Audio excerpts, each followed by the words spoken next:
일단 여러분들이 천간별로 십성을 볼 때 경금을 비견으로 놓고 보시면 이해가 쉬울 것 같아요. 오행 중에서는 금오행이 가장 비견이 아니고 이때는 비겁과 가깝다라고 보는 겁니다. 이건 누구 이론이냐면 대만의 명리학자 하건춘 선생님의 이론이었습니다. 제가 이 이론에 어느 정도 동의하기 때문에 이렇게 가져온 거예요. 네, 오늘 일단 들어가 볼까요? 네, 오늘 제가 준비한 주제는 일단 일부 천간별 십성의 특징입니다. 십성을 공부하면 사람이 사회적으로 어떻게 행동하는지 그 행동 양태를 볼 수 있거든요. 근데 이건 제 이론은 아니고요. 대만의 명리학자 하건충 선생님의 이론이에요. 제가 예전에 오행별로 대성이 어떻게 다른지에 대한 영상을 올렸었거든요. 목재성, 화재성, 토재성, 금재성, 수재성 이게 다 달라요. 십성마다 오행에 따라서 성격이 정말 무궁무진하게 달라지는데 천간도 예를 들면 우리가 간목, 을목, 병화, 정화 해가지고 10개가 있잖아요. 근데 이 천간들도 일단 십성으로도 이 천간들을 어느 정도 구분 지을 수 있게 됩니다. 무슨 얘기냐? 여러분들 그 오행이 목, 화, 토, 금, 수가 있잖아요. 여기에서 가장 비견에 가까운 오행이 뭐라고 생각하세요? 하건충 선생의 이론에 따르면 가장 비견에 가까운 오행이 금오행입니다. 네, 비견이라고 하면 우리가 떠올려야 하는 거 주체성, 독립성, 자존감이잖아요. 그런데 금이 가장 비견이 강해요. 여기서부터 출발하는 겁니다. 하건충 박사 이론에 따르면 경금이 가장 비견에 가깝다고 봐요. 금 오행의 주체성, 이게 다른 오행에 보다 가장 강하다고 보는 겁니다. 그러면 여기에서부터 시작하는 건데요. 경금을 우리가 비견이라고 놓을게요.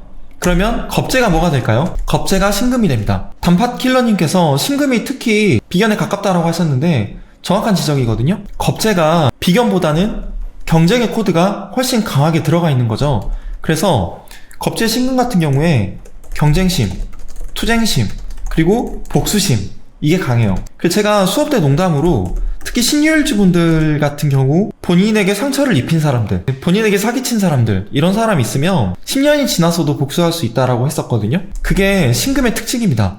겁재 성격이 그만큼 강해요. 예민하고. 그런데 신금이 제가 아까 예민하다는 것 때문에 확장돼서 나오는 건데 자기 자신에 대한 눈이 되게 높습니다.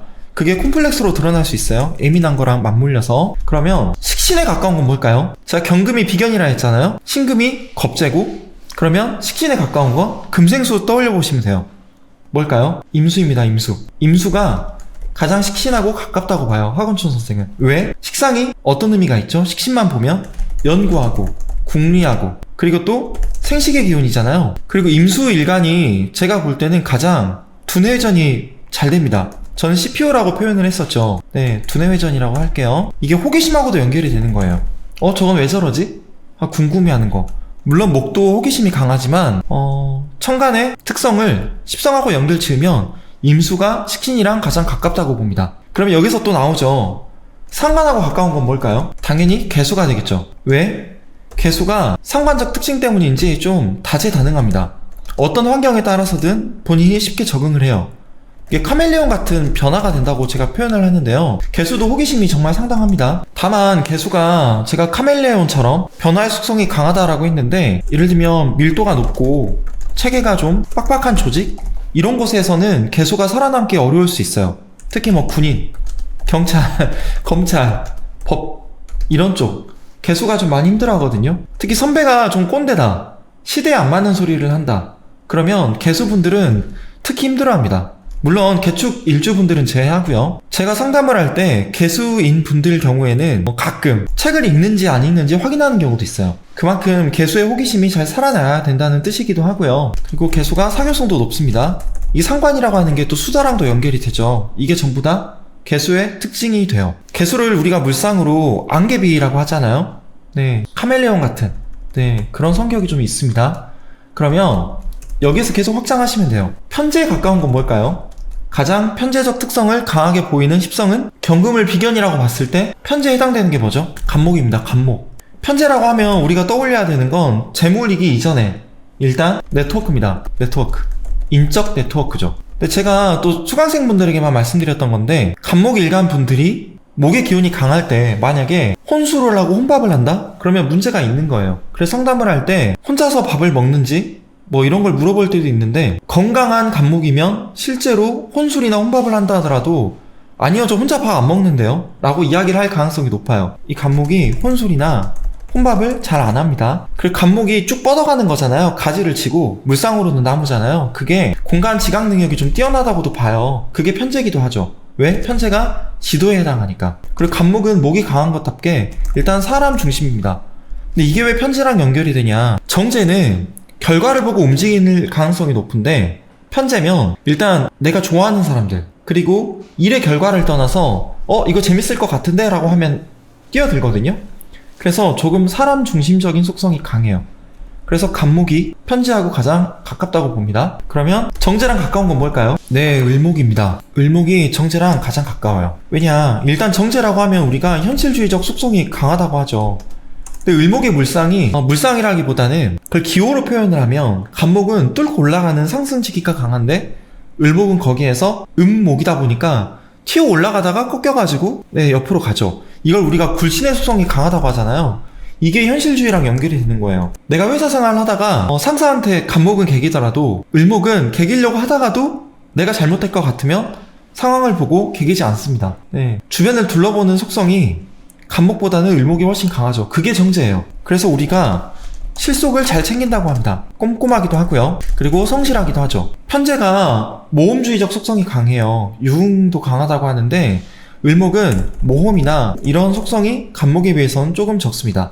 그리고 아까 편재가 사람이나 과정이 재밌을 것 같아서 뛰어든다고 한다면, 을목은 사람 중심적인 속성이, 사람이란다. 저기 일 중심적인 속성이 조금 더 강해요. 편재에 비하며. 그러면 이제 평관하고 가장 어울리는 건 뭘까요? 천간 중에서 경금을 비견으로 놓고 보면 나머지가 다 풀려요. 쉽게. 경금을 극하는 건 뭐죠? 경금을 비견이라고 했을 때 병화입니다. 그렇죠. 병화예요. 병화. 병화가 평관이랑 가장 가깝습니다. 만약에 임수랑 좀 병화가 다른 게, 일단 임수 같은 경우는 좀 명예를 탓하거든요. 명예를 탐하는데 병화는 일단 인기를 탐하죠. 인기. 병화는 평관이라고 하더라도 일단 천간만 보면은 얘는 명예를 지향하는 속성은 좀 약해요. 임수에 비해서는. 근데 병화가 왜 평관하고 가깝다고 보냐면, 평관의 속성이 뭐죠? 우두머리, 브랜드, 자기 세력, 가오, 배짱, 폼 이런 거잖아요. 그러니까 나를 따르라 이거죠. 내가 맨 앞에 서서 우두머리로서 나를 따라라라고 이야기하는 게 병화잖아요. 똑같이 연결돼요. 가오, 허세, 폼, 배짱, 그리고 카리스마까지.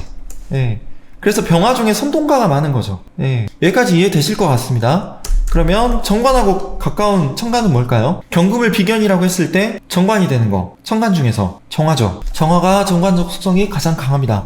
정화는 되게 단정해요. 그리고 정화도 성실하고요. 정화가 정말 중요하게 여기는 거는 최면과 A, 그리고 절차입니다. 절차를 되게 중요시 하거든요.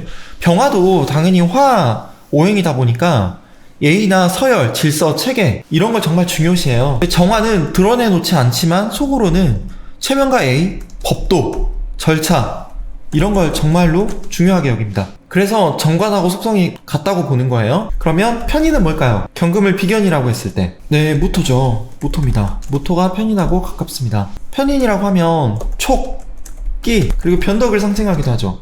그래서 오타쿠적 기질도 강하다고 합니다.